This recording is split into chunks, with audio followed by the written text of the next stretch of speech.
They said Elena Marlowe was too small to haul a dying man off a mountain. 6 hours later, no one said it again. But this story didn't start with glory. It started with cold. Aro 6, Huas. Frost hardened the dirt at Blackpine Trailhead. Storm clouds pressed against the Bitterreach Range like a silent avalanche waiting to fall. The SAR team clustered around Ben Calder's mud-splattered truck, headlamps still cutting through the blue dawn, breath curling white in the air. Ben, team lead, voice steady as rock. Riley Ortiz, paramedic, tucking IV fluids under her jacket before they froze. Samir Khan, fitting the harness on Finn, his cold-weather SR dog, and Vance Hollis, ex-Army flight medic, arms crossed, jaw like stone. His stare pinned Elena. "You're putting her on point for a vertical rescue? She's what, 120 pounds? You want a rescue or a recovery?" No one defended her. Not even Ben. He simply handed her the topo map. No pep talk. No argument. Just trust or a test. Elena didn't flinch. Her fingers trembled from the cold as she tightened her pack. Petzl harness, 200 feet of 11mm static rope, iridium sat phone, vortex optic. Despite the numb, every buckle still clicked into place with quiet precision. She'd carried full-grown men on ice fields while others quit halfway. She didn't need to prove it with words. Over the radio, the Airbus H-125 pilot crackled in. "Wind's already at 40 knots and climbing. If you're not at the subject by noon, we can't fly. No rotor. You're on your own." Vance stepped closer, voice low, not mocking this time, but warning. "This isn't pride, Marlowe. You make one bad call, people go home in bags." Elena met his eyes. Calm, unshaken. "I'm not here to be right," she said. "I'm here to bring him home." Ben didn't stop her. Maybe because he believed in her, or maybe because the rest needed to see why. Before anyone else moved, Elena was already heading into the mountains. "If you're still here, you're one of us. Where are you watching from? US, Philippines, Vietnam, India, or somewhere buried in snow like this mountain? Drop your location in the comments. I read every single one. And if stories of real grit, cold, and courage keep you breathing, hit subscribe. Because this mission has only just begun." The climb began with silence. No speeches, no wasted breath, just the crunch of frost under boots and the Bitterreach Range rising like a fortress of broken stone. Wind slashed across the ridge, cold, serrated, carrying flecks of ice that stung bare skin. Vance Hollis set a punishing pace, too hard for the altitude. Riley's breath turned sharp and shallow. Even Finn, the SAR dog, slowed, paws skidding on loose shale. Elena remained at the rear, eyes on the sky as storm clouds sank lower, swallowing the peaks one by one. By 8,700 feet, the trail vanished beneath fractured rock and thin snow. Hollis checked his GPS, scowled. "Coordinates say east." Elena stepped beside him, voice controlled. "Older GPS units drift up here. Magnetite in the granite throws off satellite compasses. The slide last winter shifted the drainage. If he tried shortcutting, he'd head north, through that saddle."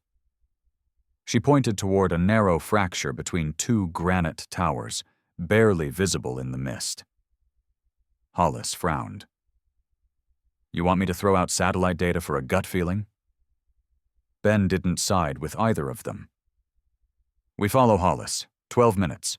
If it's wrong, we don't argue with her again." He wasn't doubting Elena. He was letting the mountain choose. They moved east.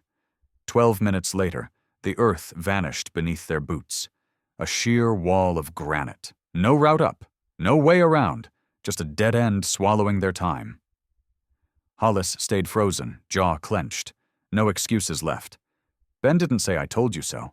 He just turned. "Elena, your lead." She nodded once. No pride, no smirk. Only purpose. "This way. Single file. If your boots don't land in my prints, they won't land at all. Keep off the left. It'll shear under your weight." The path she led them onto wasn't on any map. A narrow scar carved by centuries of ice, no wider than a boot, dropping 1,000 feet into fog below. Wind wailed through the pass like something alive and hungry. Finn whimpered. Riley whispered, "This isn't a trail. This is a death wish." Elena didn't slow, didn't look back. "It's only a death wish if we stop." And one by one, even Hollis, they followed. If Elena slipped now, nobody would climb down to retrieve her. Not in this storm, not alive. Wind howled over the saddle as she rigged the descent system. 2 ice-crusted boulders slung with tubular webbing, backed by a Ranger-installed steel piton drilled into the rock years earlier. The metal groaned in the cold. Ropes were already stiffening from frozen moisture, carabiners coated in white rime. Ben crouched beside her. "Whiteout in 90 minutes. You still sure?" Elena didn't look up. She checked every piece of gear. Petzl Falcon harness double-backed, figure-8 descender, secondary chest harness to stabilize the patient, and a backup Prusik knot clipped to stop rope spin in high wind. Her voice was calm. "He's alive. That's all I need." Hollis watched her now, not doubting, calculating. She stepped over the edge. The mountain dropped away. Granite slid past her boots, slick with ice and blown snow. She kept her body low, minimizing wind drag, feet flat, knees bent to absorb shock.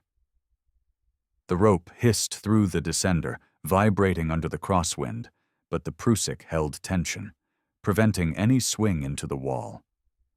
Every few meters she stopped, clearing ice from the hardware before it could freeze solid. 47 minutes passed. Her boots touched a narrow ledge. The missing hiker lay jammed in a granite fissure, not crushed, but pinned. His leg, twisted at an unnatural angle. Femur clearly fractured, skin waxy, lips blue. But there, a pulse. Weak, but refusing to quit. "Subject located," she whispered. "Hypothermic. Femur break. Trapped but spine intact. Still breathing." Static crackled. Ben's voice came through, thin and tight. "Time Aero 9:47. Whiteout in 54 minutes. Move." Elena slid into motion, hands steady despite the cold. She freed his leg from the crevice, applied a vacuum splint, wrapped him in a thermal bivvy, and pressed a chemical heat pack to his chest. His breath hitched like glass cracking in winter. Snow thickened above, sky turning into a white curtain. No helicopter, no delay, no second try. She clipped the man into her chest harness, securing him to her own system. "Stay with me," she whispered, breath fogging the air. "I am not leaving you on this mountain." Far above, thunder rolled over the ridge, deep, distant, as if the mountain had just woken up. If the rope failed now, they wouldn't find their bodies until spring. Snow hammered the ridge in sideways white sheets as Elena finished locking the injured hiker into her system. Thermal wrap, vacuum splint, chest harness clipped directly into hers. A separate guideline was fixed to his shoulders from above, Samir managing it to keep the body from spinning or slamming into the wall. She keyed her radio, breath trembling in the cold. "Patient secured. Beginning haul." Ben's reply crackled back. "Roger. 47 minutes since descent. Whiteout in just under 50. No time to reset." Above, the haul system was already live. 3-1 mechanical advantage, Prusik minding pulley, and a backup belay rope. 2 anchor points held the entire system. A granite boulder sling and a single ice screw hammered deep into a fracture line. Just behind it, an old Ranger's python, rust-streaked, buried from a training route years ago. Old steel, their last insurance. 3, 2, 1, haul. The rope went tight. The mountain pushed back. Every inch upward was a fight. Snow clogging pulleys, rope freezing stiff in their gloves.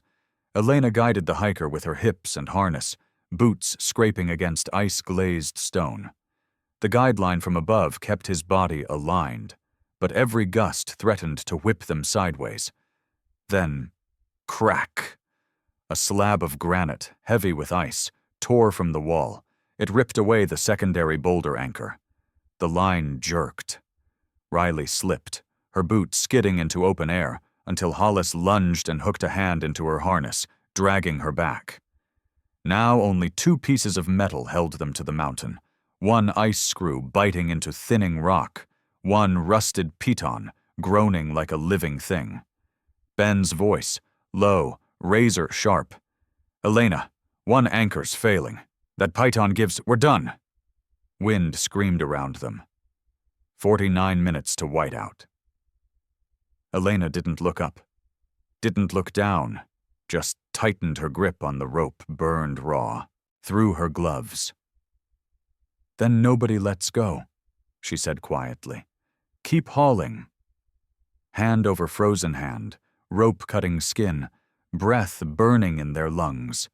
Somewhere above, the ridge vanished into a wall of white, and Elena knew, if they didn't cross it before the world disappeared, they'd never leave this mountain. By the time they hauled over the ridge, the world behind them no longer existed. Just wind, ice, and an endless wall of white. No sky, no horizon. Only the sound of rope creaking and breath burning in their lungs. Elena unclipped the final carabiner with raw, bleeding fingers. Riley's lips were pale. Samir's sleeve was soaked crimson from a rock tear. Finn limped but kept close to her boots. They didn't speak. They still had to get down. At the shelter of the tree line, Ben finally called it. 7 minutes, no more.